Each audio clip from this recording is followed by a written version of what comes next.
Hello and welcome to Sports and Songs Podcast. We're in season 3, episode number 31. We're your hosts, Dan and Andy. Tonight's June 20th, 2022. How you doing, Andy? I'm good. A little tired from last night's late night games. Big baseball weekend. We got a lot of town ball to cover. Tell us what exactly you did last night, Andy. Last night up at the 420 High Street here in Watertown at Highland Park, it was number 1 Watertown, number 2 Delano. So the rankings just came out for Class C. These are the top 2 teams in the state. 1 versus 2. Wow. Yep. We're undefeated. Delano's got 2 losses. Went down to the inning, 8th inning, last inning. Watertown did pull off the win 6-4. Very close game. Lots of different players and different positions. Like I said, I think a lot of the other kids are starting to come back in now. Watertown's sitting in good shape now, 8-0. They got a game now tomorrow night, Tuesday, here against Waconia, another tough opponent. So Waconia's second in we're first in the division. They're behind us, but we have 2 makeup games we got to make up yet. So they've got 2 more games played than us. So I think that's a makeup game from Memorial Weekend, maybe. I believe so. Yeah. So there was rain out, bad weather, bad storms came through. So I think we'll see a lot of these teams now getting those extra games in that were missed. But that should be a good one because Waconia is ranked, I think, 7th in the state as well. Yeah, they're second in our division. And the sad thing is the 2 games Watertown's missing. I don't have the sheet in front of me from the paper last night, and I'm not making fun of any teams. But the 2 games we have missing that aren't scheduled for makeups are like a team that's 0-6 right now, and another team that's like 4, like Mayor, who's 4-5. And then like the team was last in our division, 0-4. It's like those are the makeup games you are scary because that's the team who's gonna come and upset you. Interesting. You got the makeup game, but you're playing the winless team or the team that's below 500. Hey, they want to win. They don't want to have you come in just to have an extra practice against them. They want to beat you, just like any other game. But those are even the worst ones, my opinion. Yeah, and the Crow River, they're all talented, even though there's some teams that are, I would call it, less talented and more talented, even though the records are very not as much parity this year. Right. A lot of, but you never know who they're going to play. They never know who they're going to throw, who they're going to start that time. They may start someone easier, thinking they're going to win, and it backfires. A lot of things come into play. But wow, we're 20th of June, and next thing you know, it's going to be July.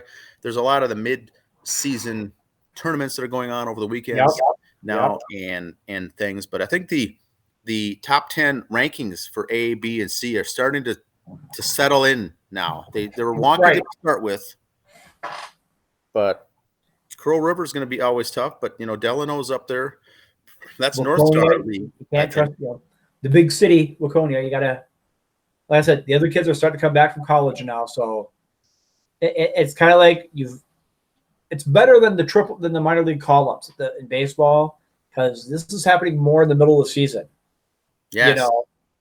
It's kind of like with the Mets right now with DeGrom and Scherzer coming off the DL in the next month. It's kind of that type of situation. You got your stars coming off the DL, if you will. So New Prague's another team to look out for in Class C. They've got some big wins. They've got Luke Tupy from St. Cloud, and he had a slight shoulder injury or something, and they're holding him out a couple of weeks to get better for the season. Obviously, his college season's more important than amateur. But in town ball, Minnesota, amateur is big time.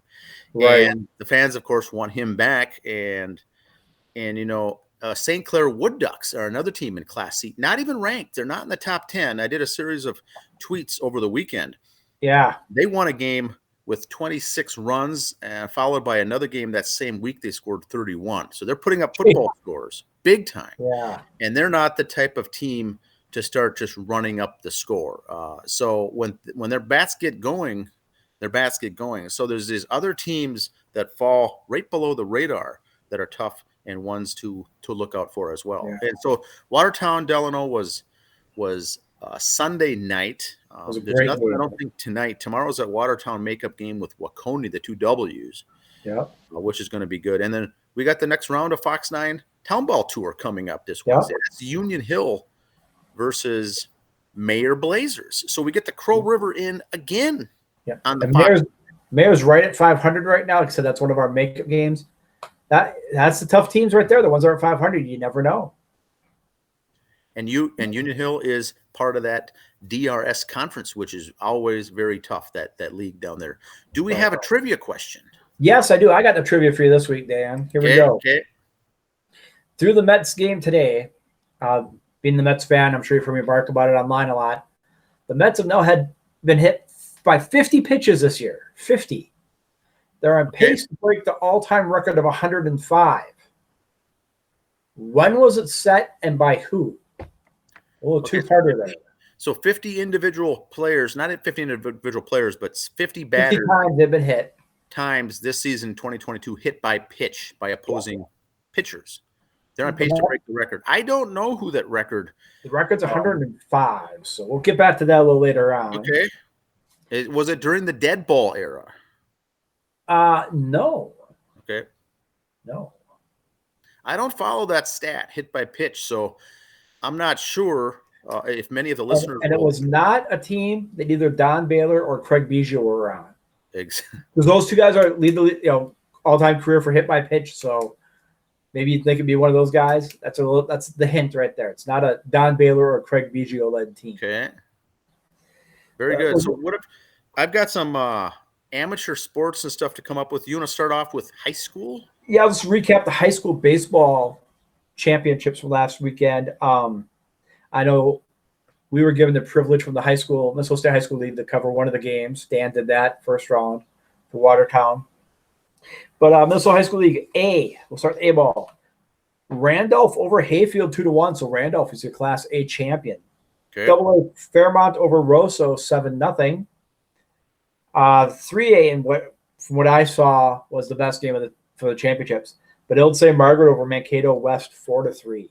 Very good game there. Now, does Bemilde St. Margaret wear the all red top and bottoms? Yep. Okay. Kind of look at the Dairy Queen softball team. Yeah. BSN. They're good, though. Very good team. They're a very good team. And then there is no repeat champion in 4A as Farmington lost to Stillwater area 8-1. So new champs all around. Now, we thought that Farmington would have a walk in the park. And in fact, you said that, Andy, that they should cruise. And they did in the early rounds, but they ran up against a very good Stillwater area team.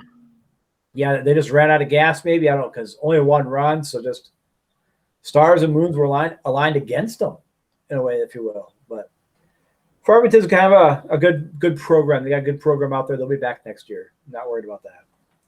College World Series. They're in the double elimination right now. There's bracket 1 and bracket 2. There's 4 teams in each playing double elimination. After that, you go on to play a best of 3 in the championship series, the winner of each bracket. Okay. This is why college baseball is so much better than basketball, I think, for the tournament. Bracket 1, there's 4 teams each bracket. Bracket 1, the 4 teams are number 5, Texas A&M, number 9, Texas, Notre Dame, and Oklahoma. Second bracket is number 2, Stanford, number 14, Auburn, Ole Miss, and Arkansas. A 5 and 9, a 2 and a 14 in the final 8. Not 3 1s, 2 2s, and number 2 is the highest right after that's a 5. So that's the great thing about baseball. Just because you're a 1 seed, look at basketball. There's always at least 2 1 seeds in the final teams. Yeah. And the other 2 are 2 or 4. So, so it's just here's single digits for sure for the seedings when you get down to the final 4. Yeah. But what we have in the first bracket right now, it's a double elimination. Texas A&M, the 5 seed, has 1 loss already. Texas is eliminated. They've lost 2 games already. Texas A&M eliminated them today, in fact. Notre Dame's got 1 loss. And Oklahoma's got no losses yet. Now, to reach this bracket, Notre Dame eliminated number 1 Tennessee in the Super Regionals. Oklahoma beat number 4 Virginia Tech in the Super Regionals. So those 2 teams, obviously, it would have been 1, 4, 5, and 9 in that bracket, but 1 and 4 lost. So Texas is out. A&M and Notre Dame with 1 loss each, and Oklahoma no losses yet. Bracket 2. Number 2 Stanford got eliminated today. Oh, they did. The number 2 team is out. The Cardinal. Yep. Auburn, number 14, has 1 loss. and Ole Miss and Arkansas are actually playing tonight. Auburn eliminated Stanford earlier, and Ole Miss and Arkansas are playing right now. And Auburn eliminated number 3 Oregon State, and then of course number 2 Stanford in the playoffs here to get there. So that's the 14 seed beat the 2 and the 3, 1 and 4 losing the other. So that's the great thing about tournaments, especially like I said, the baseball one. Right now the number 5 or the number 9 seed is the highest seeded team in the finals right now. We might not even have a ranked team in the top 15 or 16 in the championship. Wow.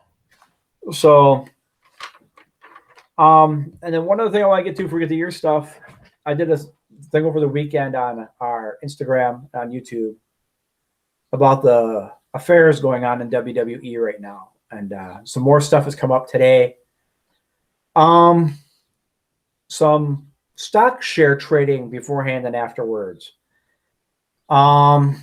If they might be digging into that if it went sideways, and lawyers have gotten involved going, hey, if you think your stock went down too much because of this beforehand, they might have cases on that now.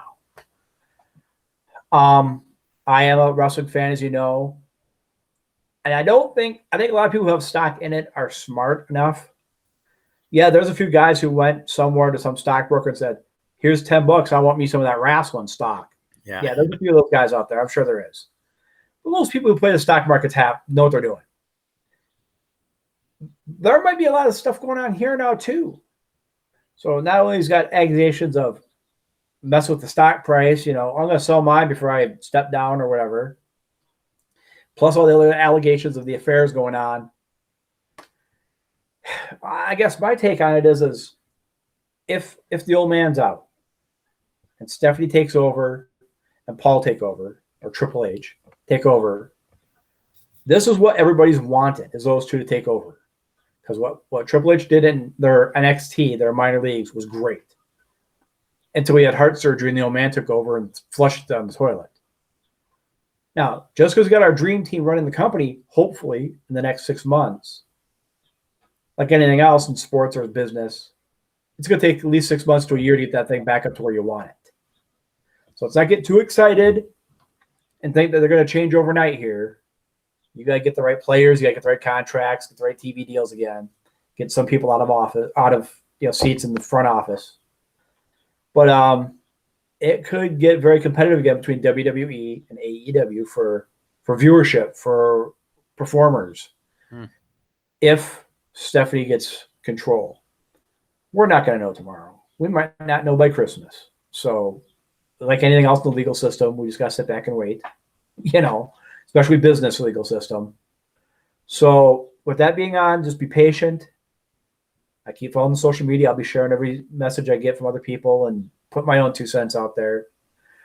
But let's give them time. We might have a nice competitive, kind of the old Monday Night Wars back in the 80s again without these two companies if things go right in the next 6 months. Not that I'm wishing ill to Vince McMahon personally, but I mean, if he gets kicked out and kids start running it, we could be okay there.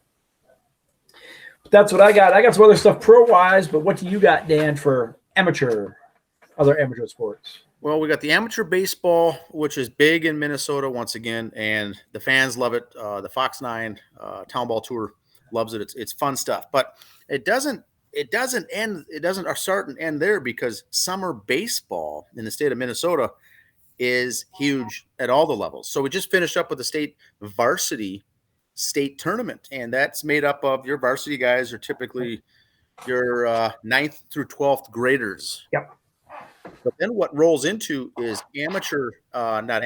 is Legion. Right. So you've got a senior Legion, which is really heavily followed in all 50 states, because those are really your 11th and 12th graders playing senior Legion.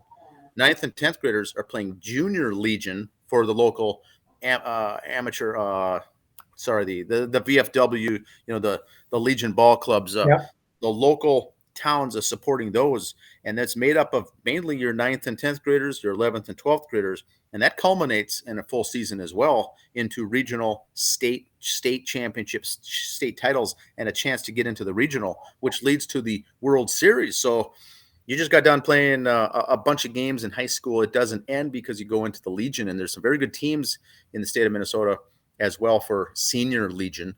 Junior Legion kind of flies under the radar, but that's your hotbed for the up and coming future varsity teams. Like you said, Farmington's got a good program. It would be worth it to follow those guys coming up, because that's the future varsity. But these guys now are up there graduating, and a lot of these guys at the Legion level have either already committed to college or are going to be committing next year, or whatnot. So there's a chance to go see some local baseball games for very. I got one question on the junior Legion there. You say, I'll stick Lakeville North and Lakeville South High School. But for Legion, do they have just Lakeville then as one team? Well, there may be a Lakeville post. Oh, okay. Number 576 and another Lakeville post is what. So they break it down by basically by city. But if you've got an American Legion or a Legion in your town, a VFW post, they will typically be the ones that host. So Lakeville could have, and I don't even know the answer to that. I'm using them as an example because I know they have two. I think they've got one. Maybe they do have more than one in a town, but it all depends. Two high schools. That's why there may be two high schools, but now you're combining those two, and you've got them all in Lakeville as far as that goes too. But once again, depending on coaches and who makes a team and who doesn't, and who's all on the team and what buddies or friends are on there, you may jump and play for another one altogether. But that gets to be very. Does your team have to have an American Legion in it or VFW in it? I don't know officially, but that's how the origins of that all came about. And there used to be, younger than that, there was still your Pee Wee, your Little League, your Babe Ruth, your Mickey Mantle leagues for just summer baseball, community ed, or for fun. And then there was the competitive. But now the traveling teams are real big, and some are so good that they're going to play on a traveling club and skip the Legion. My cousin's team is down there in Tennessee right now. That's now filtered out as well. Yep.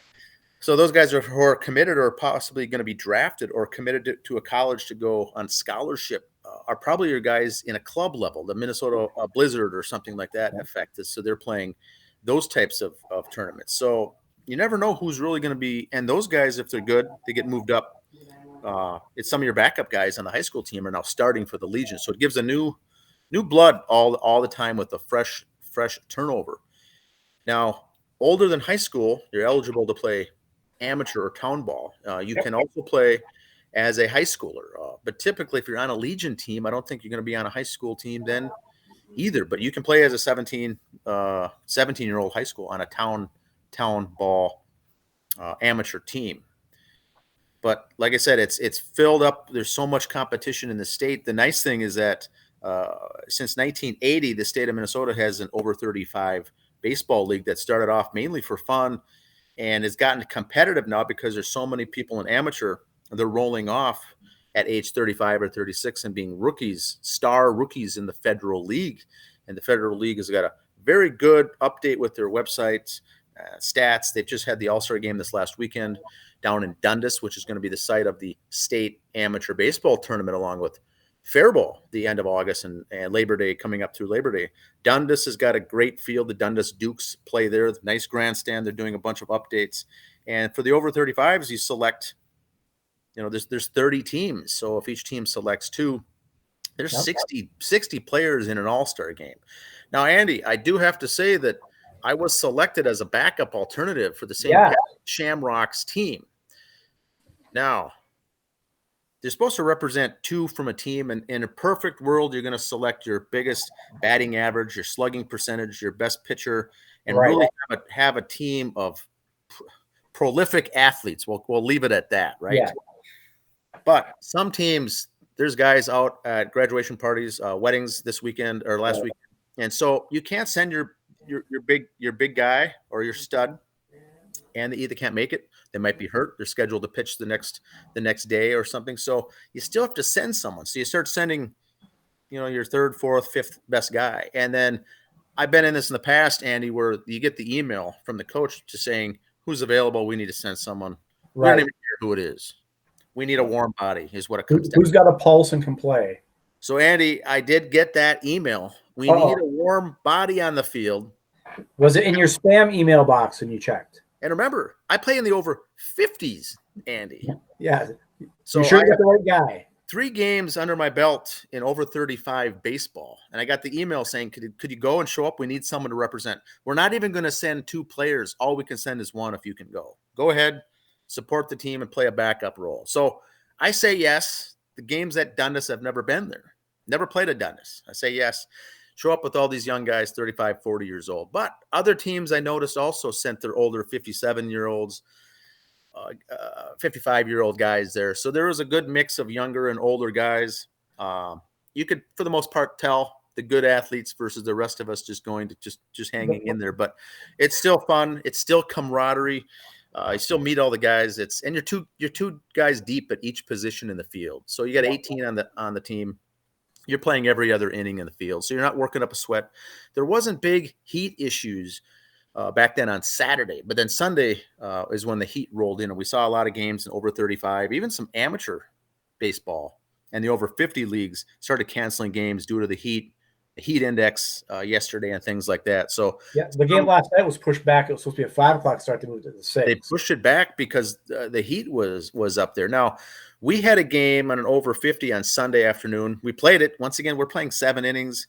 Most of the guys will have a chance to take breaks and take an inning off here and there. Usually not the same player is playing every single 7 innings of the game out in the field, out in the hot or the heat. But they made it through. Everyone was good. Pitchers or catchers are the ones they're really going to look out for because they're involved with every play. Catchers got all the gear on, and those are the ones. The umpires, we noticed in our game, really take an active notice of how are the catchers doing, how are the pitchers doing. They're monitoring those kinds of things for heat stroke. But everyone brings lots of water, a lot of Gatorade, and you're sitting in the shade when you're not up to bat that inning or whatever. So it is fun to play in the heat, but it is tough for the pitchers and catchers. But us outfielders, you're not doing that much running around. Yes, you're winded, but it's still. I like it when the text does not come through saying the game is canceled, or the email comes through 30 minutes before the game. Look, it's canceled. Our team was good. We played once again St. Patrick over 50 against the Savage Grizzlies. You got to love the over 50 names. The Grizzlies. There's a team Silverbacks. Were the fans okay in the heat? I know there were some concerns. Some of the fans were worried a bit about the over 50. No, and the fans were okay. Patrick, and so the hill is on a big shaded hill with old oak trees and whatnot, with the breeze blowing through. So there's no change in the fans. They were still there. All right. If you're out there in the heat, it is hot, but there was a nice enough breeze blowing through. But that's your high school. That's your amateur. That's your Legion. You're over 35. You're over 50. That's kind of the graduated level of where it goes. But like I said, the Federal League has good. Lars Larson runs that Federal League website and does a tremendous job on social media. Like I said, 30 has been around since 1980, and Minnesota's leader in it. Now it's got a new energy with young guys doing tweets. A lot of teams doing tweets and a lot of photos after the games, and it's fun when everything's up to date. They've loaded the databases up there, and you can see going back how many years, different statistics and whatnot. But it makes it. I enjoy this time of year because it's between amateur and the over 35 and the town team, and now the high school's done. It's busy. College World Series in the dugout, Andy. I heard a lot of folks in between innings. The common chatter is who's their favorite College World Series team and how are they doing? That's what I hear a lot. Now, would it be safe to say that the Legion team would be like the minor leagues, the town ball team? Boy, is there a lot of tie into that? Are they the same guys running it? It would. That's a fair question. In fact, we'll have, I think, some interviews coming up that will get into that. Okay. I did get an interview scheduled with the Watertown Red Devils here coming up. We can ask the players then for that. Okay. And I was able to meet I got another interview unrelated to high school baseball, but coming up, and we can ask some of those questions because what you're asking are those more or less feeder programs. I know Jordan was really popular with the Legion as feeding up to the Jordan Brewers. You wanted to get on that team. You wanted to do well because you can end up on the Brewers team that day. Yeah. And I don't know how that all works for some of the various, the town ball and whatnot. But that's a good question. I think the coaches all know each other as well. Right. If that's the same coaches, yeah. Who's coming up, who's to watch, and who to look out for, and who to get, the kids are still growing at the same time. So you're getting these small shortstops and second basemen, and then going through a growth spurt. Next thing you know, they're 6'4", playing the middle infield. And it's very rare for Minnesota to have that. But now I've got a USFL update, Andy. Yeah. First of all, now this is your championship weekend, right? Or did you just have your finals? Just had it. And are we defending? Are we the champs? No, we got beat by 12 points, Andy. The 9-year-old kid in New Jersey beat you, huh? Yeah, we had some fun in the dugout in the baseball fields, because when I brought up the fact that I was busy playing online fantasy football title for the USFL, a lot of looks like, wait, what? That thing exists? There's a thing? And a couple guys, first thing they said was, "You're probably playing some teenage kid living in the mother's basement." See? Yeah. Yeah. And I think there was the same thing, in New Jersey, a 14-year-old New Jersey is playing. So I got into the championship with the other person. I don't know who this person is, but we had the top 2 points for the entire season. We ran up the big offensive numbers every week. So it was a true championship. There was some battling on the chat line, a week. Talking smack. We're talking smack. That alone was funny. And so I lost by 12 points in the finals, probably to some kid from New Jersey. I don't even know, but it was a blast. So all these guys who made fun of you in the dugout, did you get their emails to see if they want to be in the league next year? Is that what they were asking too? They're probably interested. Now, the problem is, we had fun with that. It's all fun and games, but next year, the XFL is going to be back and the USFL will both be back. And what I think from going through this, there's so many people that don't know anything about the USFL or the XFL. Basically, when it comes to spring football, not many sports fans are educated on what it even is. Right. And it's essentially turning into a minor leagues for the NFL. These top players, the XFL, the USFL just finished their 10-game regular season. Playoffs will kick off this weekend in Canton, Ohio. They're going to play their games up at the Hall of Fame Stadium. Yep. Semifinals on Saturday, both games on Saturday. And the following week will be the championship title game. And those players, they announced the all-USFL football team. Those players are going to get looked at for the NFL. Now, whether it comes or not, or happens or not, who knows? But I don't think spring football in the US of A is going to be able to handle 2 leagues. No. I see one after a couple of years of that. But I can't imagine when they come in with 2 next year. What fantasy league am I going to join? Who am I going to follow? What team? But I did like that it was a simple 10 teams. Yeah. 4 games every weekend, all of them on TV. It was easy. It was enough to be able to consume. It wasn't overload 32 teams NFL. So that's all I got to say about that. It's going to be fun to watch those games, but I don't see XFL and USFL combining. I do think, like you said a couple of years ago, that there may be one league, and then you may see some folding in with this Canadian Football League, the other spring leagues that are going on. The World League used to be around, things like that, maybe combining into one force.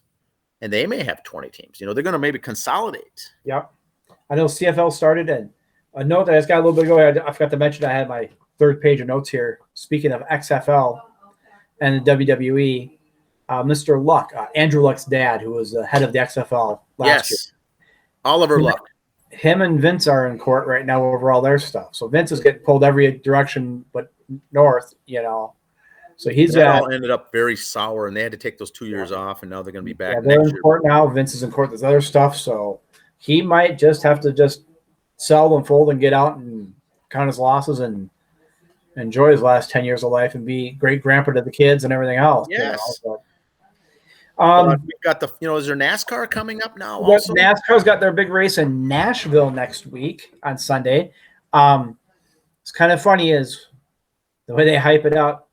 It's in Nashville. Now, when you think Nashville, you think country music. And they had a country music guy in their commercial playing the electric guitar, and instead of a trophy when you win at Nashville, you get this big electric guitar. So it's one of those cool trophies that, the guys all want to win it, but at one race you get like a grandfather clock. I forgot which one that is. So in Nashville, you get the big guitar. Because a little more to want to win that because I got trophies. I don't have a guitar, so it's a little more incentive for the cool trophy. Now for baseball, I got one last thing. We've talked about the NFL, the Major League Baseball draft, right? Yes. Used to always be held middle of June around this time as College World Series is going on. They pushed that back. I think it was last year. And this year, once again, it's going to be held All-Star Weekend. Okay. All-Star Weekend, the actual Major League baseball draft over a 2 or 3 day period once again, but they're going to tie it into All-Star being hosted at Petway Park or Petco Field in San Diego. That's what I was trying to say. And they're going to tie it in with that to bring more. So we've mentioned in past episodes that the draft is coming up. It's really a month away yet. Now we have a trivia answer. We'll get NHL and NBA first. NHL draft is July 7th and 8th. NHL Stanley Cup, right now Colorado's up 2-0. I know I said Tampa Bay in 5, so I'm wrong on that one. Wow. But if you go back in the archives, I think some fat kid from the trailer park said Golden State in 6. Yes. Golden State in 6. I did see that. I knew that. I thought of you right away, Andy. Here's some factoids about that series. It was the first series in NBA history. All 6 games were decided by at least 10 points or more. So double digits in every game? Yep. I didn't know that. It's the 7th title for Golden State. They're 5th as the Golden State Warriors. They won 2 earlier as the Philadelphia Warriors in 47 and 52. Okay. And they've been in the finals every year from 2015 to 2019. Had a couple years off than this year. So they're 3-2 in the finals the last few years. Some little Minnesota Timberwolves tie-ins to Golden State and their nice run since 2015. The Timberwolves passed on Steph Curry twice in the draft. Flynn, what was the kid's name? Flynn. We took him instead. Johnny Flynn. Johnny Flynn. No, we took Johnny Flynn over Steph Curry. Steph Curry's got 4 rings now. There's also supposed to be a trade where we would send Kevin Love to them for Klay Thompson. Now, the Timberwolves couldn't finalize that deal, so we never got Klay Thompson. He stayed there. And, of course, this year, the Timberwolves traded them Andrew Wiggins and a number 1 draft pick. So, Timberwolves West, I like to call them. Oh, yeah. Timberwolves West. But I got that. Now I got the trivia answer for you. Hit by pitch, something to do with hit by pitch. Yeah, the Mets have been hit by 50 pitches this season. They're on pace to break their all-time record of 105 set last year by the Cincinnati Reds. Last year. So that was it. The record was last year. I don't remember anything about that. But you see, the Reds were below 500, not real big media darlings. Okay. Mets are in New York, and they're in first place. And so we're hearing all I watch them all the time, so of course we're going to talk about it, Interesting. And you figure, okay, 105 times hit by a pitch. There's 162 games. You go to a 3-game series, someone's getting hit. It's kind of like interesting. How many players had 105 RBIs last year? Not many guys get over 100 RBIs anymore. There's a team getting hit by a pitch 105 times.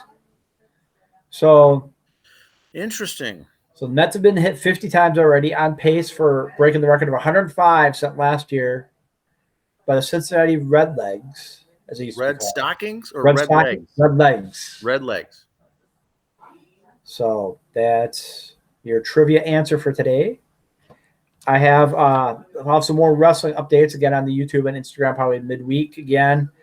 Find out more what's going on. Big announcements Wednesday on AEW about Forbidden Door, their big pay-per-view coming up. Bryan Danielson has not been medically cleared yet. Everybody was all excited for him to wrestle against the guys in Japan, and now that might not happen. Some other guys can't because of their contracts with their wrestling associations. So it was first agreed on this big wrestling pay-per-view. Everybody got all excited, started penciling in their fantasy lineups, and half the guys can't compete now, and the other half are getting injured. So, we'll see. Lots going on. That's what I got.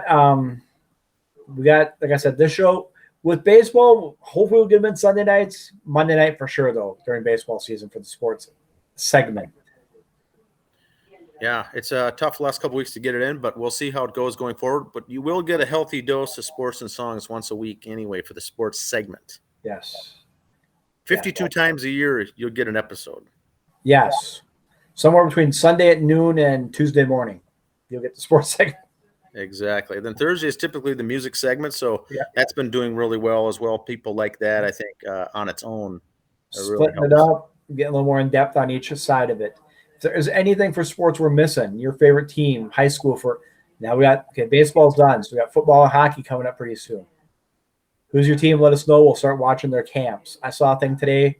Minnetonka High School just sent 125 kids to Augustana, South Dakota for camp already.